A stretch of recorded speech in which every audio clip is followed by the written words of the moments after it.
Egg chicken তরকা করার জন্য প্রথমেই দেখো আমি সারা রাত 200 গ্রাম মতন সবুজ মুগ ডাল ভিজিয়ে রেখেছিলাম বা তরকার ডাল। তো ভিজিয়ে রেখে দিয়েছিলাম, সেটাই আমি সকালবেলায় সিটি দিয়ে নিলাম একটুখানি নুন দিয়ে। জলের মধ্যে সামান্য একটু নুন দিয়ে সিটি দিয়ে নিয়েছিলাম। আর সিটিটা এমনভাবেই দিতে হবে যাতে ডালটা পুরোপুরি গলে না যায়।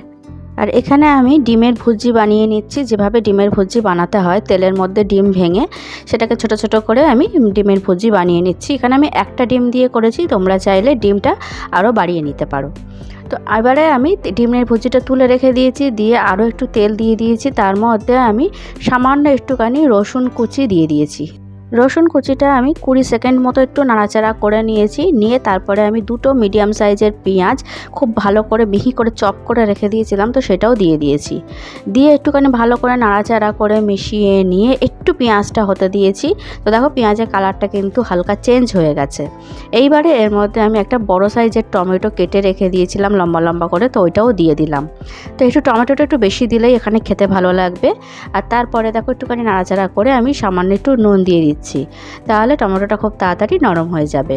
তো ভালো করে নুনটা দিয়ে মিশিয়ে নিয়ে আমি এবারে একটুখানি ঢাকা দিয়ে রাখবো 20-30 সেকেন্ডের জন্য। এখানে দেখো আমি কিছুটা বোনলেস চিকেন নিয়ে নিয়েছি, আর চিকেনের পিসগুলো দেখিয়ে দিচ্ছি, একদম ছোট ছোট করে কেটে নিয়েছি।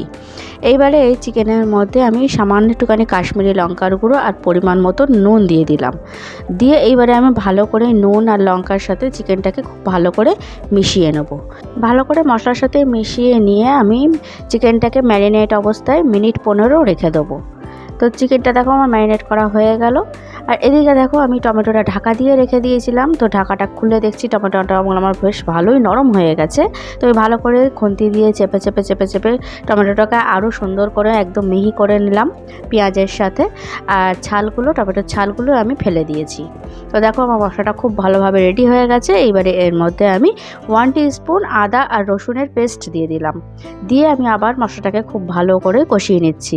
গ্যাস কিন্তু মিডিয়াম টু লো রাখতে হবে। তো আমি মশলাটা খুব ভালো করে কষিয়ে নিয়েছি। এবারে গুঁড়ো মশলা দিয়ে দিচ্ছি। আর গুঁড়ো মশলার মধ্যে দেখো 1 টিস্পুন হলুদ গুঁড়ো, 1 টিস্পুন জিরের গুঁড়ো, আর 1 টিস্পুন থেকে একটু বেশি ধনের গুঁড়ো, 1 টিস্পুন কাশ্মীরি লঙ্কার গুঁড়ো, আর 1 টিস্পুনের থেকে একটু কম নর্মাল শুকনো লঙ্কার গুঁড়ো দিয়েছি।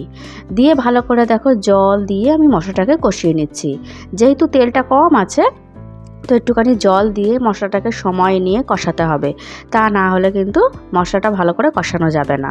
আর এইবারে আমি একটুখানি তড়কা মশলা দিয়ে দিচ্ছি। রেডিমেড বাজারে কিনতে পাওয়া যায়, যে কোনো মুদিখানার দোকানে এই তড়কা মশলা কিনতে পাওয়া যায়।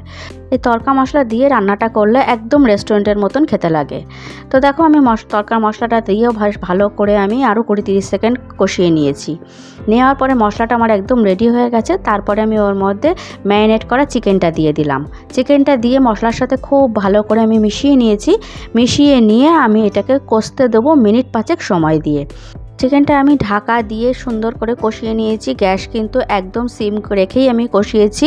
আর কষানোর ওই 5 মিনিট টাইমের মধ্যে আমি 2-3 বার কিন্তু নাড়াচাড়া করে দিয়েছিলাম। তো আমার চিকেনটা আমার 80% সেদ্ধ হয়ে গেছে। এইবারে এর মধ্যে আমি মশলাটাও খুব সুন্দর করে কষানো হয়ে গেছে। এইবারে এর মধ্যে আমি যে সেদ্ধ করা ডাল যেটা ছিল দেখিয়েই দিলাম। ডালটা কিন্তু আমার এমনভাবে সেদ্ধ করেছি যে পুরোপুরি গলে যায়নি। তো ডালটা জল সমেত ডালটা দিয়ে দিলাম। দিয়ে ভালো করে নাড়াচাড়া করে মশলার সাথে মিশিয়ে দিয়েছি। দিয়ে এর মধ্যে আমি 2টো ছোটো সাইজের কাঁচা লঙ্কা কুচিয়ে রেখেছিলাম, ওটা দিয়ে দিলাম। আর সামান্য একটুখানি নুন দিলাম। ডালের মধ্যে নুন দেওয়া ছিল, কিন্তু নুনটা আমি কম দিয়েছিলাম, তাই এখন পরিমাণ মতন আর সামান্য একটু নুন দিয়ে আমি ঢাকা দিয়ে দিয়েছিলাম মিনিট 3 জন্য। আর মধ্যখানে আমি একবার কিন্তু নাড়াচাড়া করে দিয়েছি। আমার চিকেনটা পুরোপুরি সেদ্ধ হয়ে গেছে, যেহেতু ঢাকা দেওয়া ছিল সেই জন্য। আর চিকেনটা তো পিসগুলো একদম ছোট ছোট ছিল, তো সেদ্ধ হওয়ার তো কিছু না সেদ্ধ হওয়ার কিছুই ব্যাপার নেই। তো আমি ঢাকাটা খুলে ভাজা ডিম যেটা ছিল তো সেইটা দিয়ে দিলাম। দিয়ে আবার একটুখানি নাড়াচাড়া করে আমি 20-30 সেকেন্ড মতন একটু হতে দেবো। তারপরে দেখো আমার 20-30 সেকেন্ড মতন পরে এর মধ্যে আমি একটুখানি কাসুরি মেথি আর একটুখানি ধনেপাতা কুচি ছড়িয়ে দিলাম। দিয়ে আমি ভালো করে মিশিয়ে নেব। মিশিয়ে নিয়ে আমি 2 মিনিট স্ট্যান্ডিং টাইমে ঢাকা দিয়ে রেখে দেবো গ্যাস অফ করে। তো ব্যাস, এগ চিকেন তড়কা কিন্তু আমার একদম রেডি। এটা কিন্তু রুমালি রুটি, নর্মাল রুটি দিয়ে, পরোটা দিয়ে, সব কিছু দিয়ে খেতে খুব ভালো লাগে। তো ভিডিওটা ভালো লাগলে লাইক করে দিও, আমার চ্যানেলটা সাবস্ক্রাইব করে দিও। তাহলে আজকের মতন টাটা, দেখা হবে আবার নেক্সট ভিডিওতে। সবাই খুব ভালো থেকো।